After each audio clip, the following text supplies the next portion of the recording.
Саламатсыздар ма, құрметті көрермендер? Бүгінгі менің жасайтыным айыр қалпақ. Бұл қазақ пен қырғыз халықтарының дәстүрлі ерлер бас киімі. Оның атауы шеттерінің етегінің айырылып тұруына байланысты қойылған. Негізі ақ киізден жасалынған. Төбесі биік, етегі екіге бөлініп, алды артына немесе екі жағына қарай қайырылып тұрған. Ертеде айыр қалпақты хандар, сұлтандар, билер мен бай қуатты адамдар киген. Ол иесінің лауазымын білдірген. Сыртқы бетімен кестеленіп, алтын күміс жіптермен зерлеп, құндыз телімен жиектерін сәндеген. Менің айыр қалпақтарым ақ киіздің сыртын осындай костюмге байланыстырып, ақ барқытпен, гобеленмен қаптаймын. Әртүрлі тесмалардан қолданып, айыр қалпақты бастап жатырмын. Айыр қалпақтың астыңғы екінші қайырлатын жерін осындай гобеленнен құрастырып жасап жатырмын. Гобелен болғанда мына жақтары кішкене атлас сияқты жалтырақ мата. Енді осыны қазір бітіріп көрсетемін. Бірінші осындай қара алтынмен араласқан сол қазақша оюмен өрнектеліп жатыр. Соны тесмасын тігіп отырмын, жаңағы өрімін. Екінші мына өрім кетеді, мына өрім. Бұл да әдемі болып келеді. Айыр қалпағымыздың екінші қатар тесмасын жүргізіп жатырмыз. Әдемі болып шықты. Енді екінші бастап тігіп шығаймыз түгілдей әдемілеп. Біз енді центрін жасауымыз керек. Осы жерде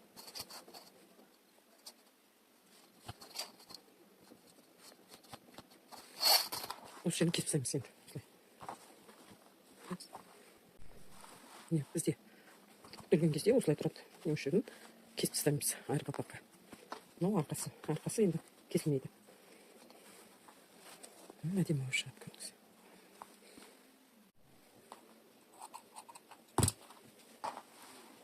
Енді бұның бір қабатын аламыз да.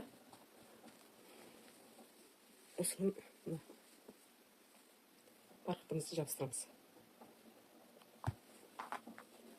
Келіп тұр. Борышты біз төмен қаратамыз, сүйткені бізге жылтыраған мына матаға ұқсатуымыз керек. Мына матаға ұқсау керек. Сондықтан біз борышты төмен қаратамыз. Екеуі ұқсап тұр ғой. Вот, осылай болады. Қазір енді осыны түптеп жабыстырып тастаймыз. Жабыстырып болдық. Енді осының бәрін кесіп тастаймыз. Артамыз.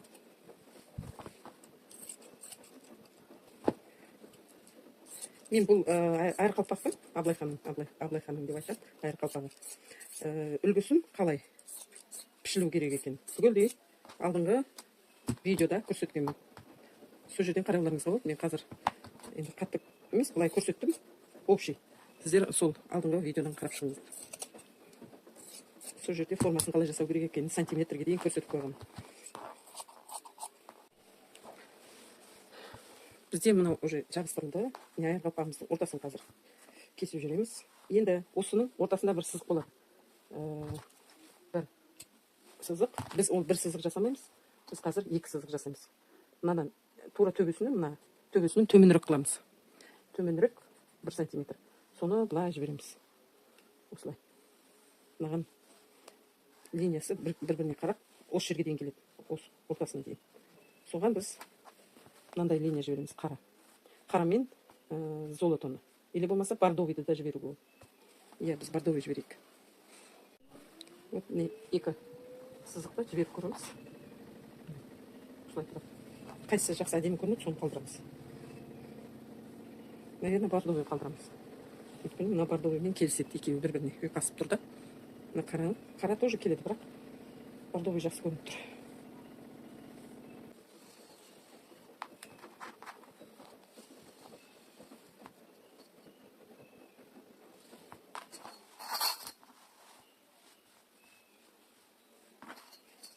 Енді қарасаңыздар, любой жерден жетті бес, 15 тура. Енді осының іш жағынан жаңағы біз полоска тесмамызды жібереміз. Түзу сызықтың үстіне қоямыз да, тіге береміз. Болды. Осы мына линияға дейін тегіп шығамыз. Керемет әдемі болып шықты. Енді екінші жағын тігеміз. Күшті болып шығады. Бітті мына ортасы выпуклый болып. Мына мата өзі жұмсақ, қалың ғой. Сол ортасын как будто бір ішіне поролон салып қойған сияқты маған сондай болып көрінеді екен.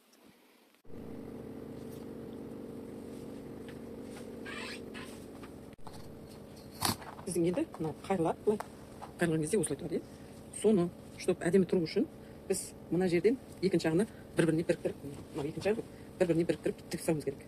Былай тұрады сонда. Сосын кейін оны вот мына қайырылатын жеріне дейін чуть-чуть асырып барып, не дейміз, сондықтан қайырып мына жерге дейін тігеміз. Қалғаны уже ішіне қаралып тігіледі. Былай ішіне қайырылып тігіледі. Сондықтан осы жерден біз кесіп аламыз. Осы жерден кесіп дайындап қоямыз тігілетін жерімізді. Былай. Екінші жағын тоже өстіп қояйық, сразу кесілетін жерін білесіз, да?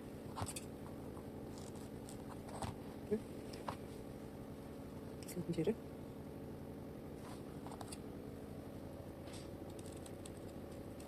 Болды. Енді қазір мынаны бір-біріне біріктіріп тігіп тастаймыз. Ол үшін мына бірінші мына қабатын ашып қоямыз мына жерге дейін. Осы жерге дейін ашып қоямыз. Клеевой ашылып кетеді. Осылай ашып қоямыз, өйткені мынаны кейін бір-біріне біріктіріп қолмен тігіп жүрсек болады. Вот солай. Бір жағын ашсаңыздар болады, не арт жағын. Алдыңғы жағы тұра берсін. Өйткені соның үстіне мынаны тігіле салады. Болды. Енді екінші жағын ашамыз. Мына кішкене ашып қою керек. Жаңа айттым. Мына алдыңғысын ашпаймыз. Мына соған тігіледі да. Соның үстіне мынау өзіңіз қолмен тігіп жүресіздер. Болды. Дайын. Енді тігеміз.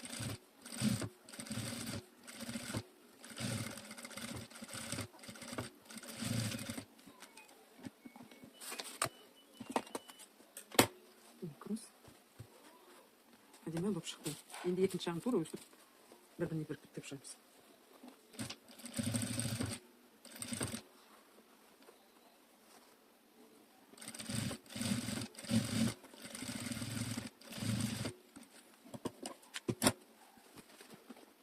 Өте тамаша. Болды. Енді қайтарған кезде әдемі болып шығады.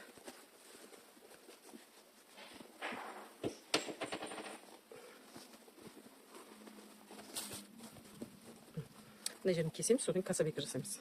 Мынаны енді ішіне қарап тігуіміз керек. Сол кезде міне әдемі болып шығады. Мынаны енді басын бірінші мына жерін тікпес бұрын, бірінші мына жерлерін қосып тігіп аламыз. Сосын кейін барып бір-біріне біріктіре саламыз. Тура болып шығады. Одан кейін астарын кезе саламыз.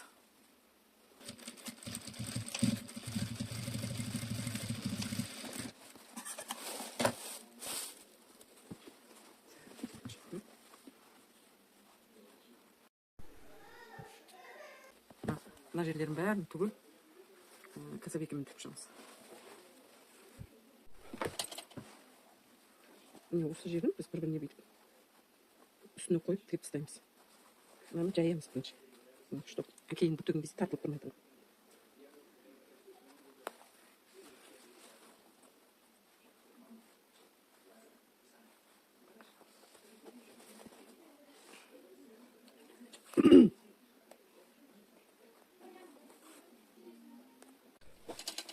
Міне менің қалпағым аяқталып қалды.